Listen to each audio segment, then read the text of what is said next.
మహేశ్వరం నియోజకవర్గంలోని కల్వకూల్ పెద్ద చెరువులో మట్టి మాఫియా తిష్టా వేసింది. గత 10 రోజుల నుండి పెద్ద ఎత్తున ఈ చెరువులో మట్టి త్రవ్వకాలు జరుగుతున్నాయి.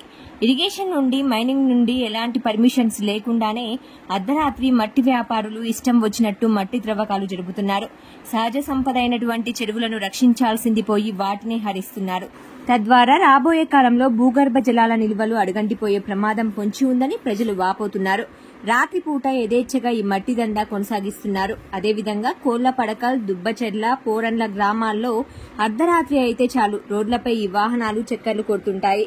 ఆ గ్రామాల్లో ఉండే ప్రజలు రాత్రిపూట ఈ శబ్దాలకు కునుకు కూడా ఉండట్లేదని, అతివేగం వలన రోడ్డు ప్రమాదాలు జరిగే అవకాశం ఉందని, అలాగే గ్రామాల్లో ఉండే రోడ్లు దుర్భరంగా తయారవుతున్నాయని ఆందోళన వ్యక్తం చేస్తున్నారు. ఈ విషయంపై ఇప్పటికైనా రెవెన్యూ, మైనింగ్, ఇరిగేషన్ అధికారులు స్పందించి ఈ దందాకు పాల్పడుతున్న వారిపై క్రిమినల్ కేసులు బుక్ చేసి ప్రభుత్వ ఆదాయానికి గండి కొట్టకుండా చూడాలని ప్రజలు కోరుతున్నారు.